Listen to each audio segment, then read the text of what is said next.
जय जगन्नाथ। मोर सामाजिक गणमाध्यम समस्त बंधु मान नमस्कार। आज आम आलोचना करवा एक बहुत संवेदनशील विषयवस्तु उपरे जहाँकि भाईचारा उपरे आधारित। भाईचारा बर्तमान आप देखिए कटक भाईचारा, आज देखिए जगतसिंहपुर भाईचारा। भाईचारा टी किभली हुए, क्यों दिग दे गति करे, क्यों परिस्थिति हुए, आपको आज वीडियो माध्यम देखी। वर्तमान जो परिस्थिति चली आज जगतसिंहपुर दुईटी प्रमुख होटेल जोटि गोमांस रंधा हबार धरा पड़ी। आज गोटे स्कूटी रे पाखापाखि 70 केजी गोमांस जड़े दुर्बृत्त नहीं जाऊा बेले पुलिस धरी। जो हिंदू माने चित्कार करी कहते आम भाईचारा भाईचारा भाईचारार सहर भाईचारा, आम हिंदू मुस्लिम समस्ते भाई भाई कुआड़ जाऊँगी। जो घटना सब घटुची से गुड़ा सब धरा पड़ुं जो मैंने किसी अनुभव करें कि ना, से चिकेन बदल में खाऊँ गोमांस। जो मैंने प्रतिवाद करुँच प्रशासन चाप समालोचनार शिकार प्रतिवाद जो मैंने करुँच आज से चारिकांत भितर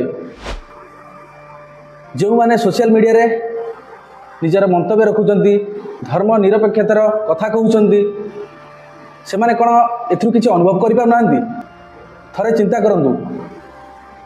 आमे से भाईचारार दही देकी आमे से भाईचारा को विश्वास करिकी काली पर्यंत आमे से होटेल मानकरे चिकेन भाभी जहाँ को खाऊले ताहा आज गोमांस बोली धरा पड़ी बा जना पड़ी। यहाँ पर से माने कौन कहे, कौन से प्रतिक्रिया रहिबो।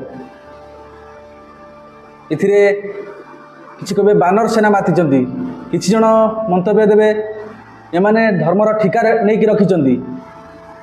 थरे चिंता करंतु, आपण गोमांस खाऊले एथिरे भाईचारा बजाय रहिबो। जहाँ को आमे गोमाता कही पूजा करुचे आमरी साही रे आमरी घर पाखरे से माने ताकू काटी तार मांस को रांधिकी आमको ही खुआइबा देइचंती।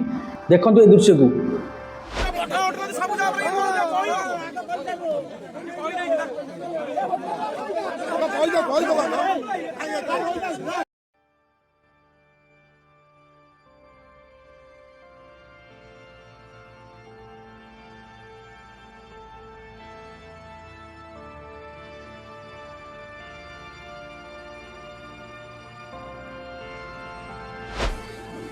आमरी एमती एक धर्म अच्छी